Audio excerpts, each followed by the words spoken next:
Assalamualaikum warahmatullahi wabarakatuh. Ketemu lagi dengan Enja Bengkel yang punya kawasan pabrik padi dan kolektor. Ini saudara kita datang ya untuk mengunjungi Enja Bengkel. Di posisi di bengkel ya. Jadi ini punya traktornya ini 4 bang nih. Alhamdulillah dia punya traktor 4, tapi yang satu katanya ngangguh untuk astriknya ataupun astriknya yang rusak ataupun longgar. Di sini kita tip pertama yaitu kita beli baru di toko, yang kedua kita bisa bubut di tukang bubut. Tergantung untuk bahasa kitanya tingkat kehausan di astriknya gitu kan. Nah, di sini solusinya ada 2 faktor ya Bang. Kalau untuk di astrik itu kalau kita mau beli ya silahkan nanti beli yang baru. Ini saudara kita ya kolektornya ini punya 4 nih. Alhamdulillah jadi banyak traktornya ini.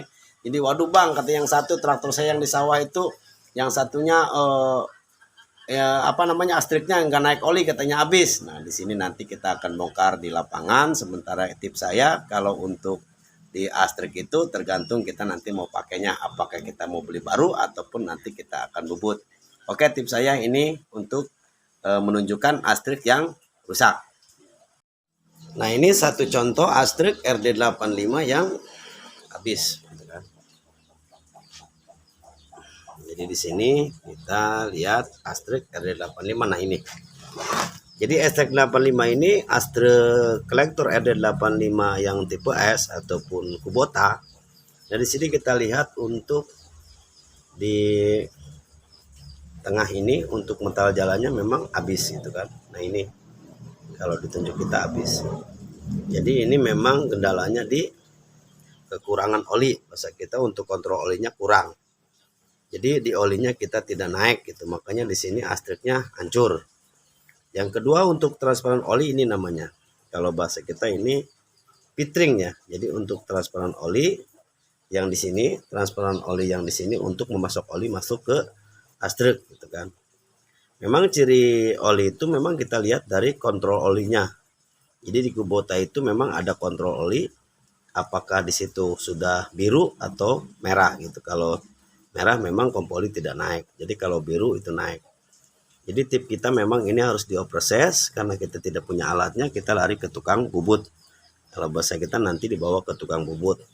Nah tips saya nanti kalau untuk ngebubut ini itu tergantung tingkat kehausan di astriknya gitu kan. Apakah astrik ini hausnya kenanya di 50 atau 100 atau 125 atau 150 bahkan bisa nyampe 200.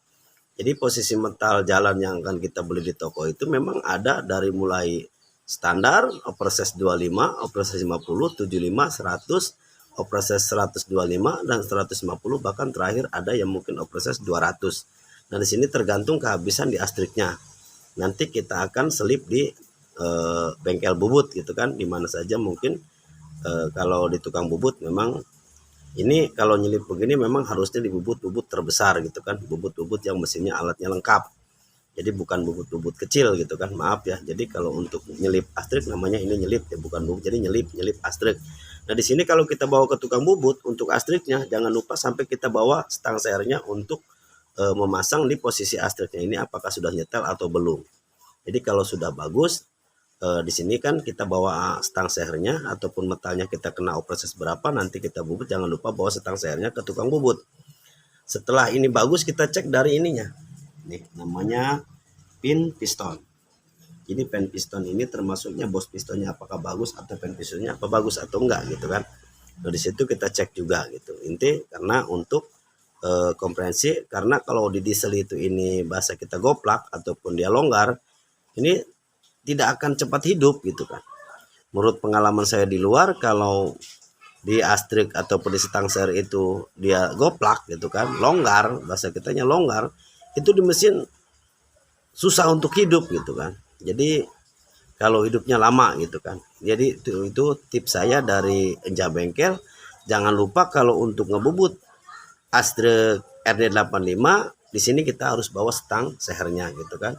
Sekalian kita ganti bearingnya untuk bearing besar ataupun kecilnya, tergantung Anda mau pakai bearing apa saja gitu kan. Jadi di situ kita nanti ganti bearingnya, ini ganti bearing kelahnya kita ganti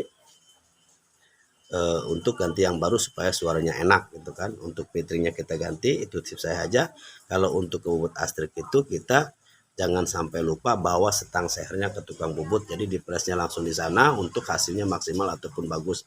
Nah, itu hanya tip untuk komprehensi atau bahasa kita untuk tekanan angin, jangan sampai meros. Dan kedua, kita cek dari klepnya juga gitu kan, dari kepala babi kalau bahasa kita sinderkop. Jadi sinderkopnya itu kita lihat juga dan cek juga untuk sinderkopnya apakah bagus atau tidak, apakah klepnya meros atau tidak gitu kan. Itu bagian komprehensi. Oke, segitu saja tips saya. Ini untuk saudara kita yang punya traktornya 4, hanya untuk pemberitahuan saja. Bagi penonton semuanya, mudah-mudahan ada manfaat untuk yang menonton videonya Anja Bengkel. Mudah-mudahan videonya Anja Bengkel tonton terus untuk video YouTube-nya Anja Bengkel. Jangan lupa di subscribe, jangan lupa dipencet tombol loncengnya, jangan lupa di subscribe. Assalamualaikum warahmatullahi wabarakatuh.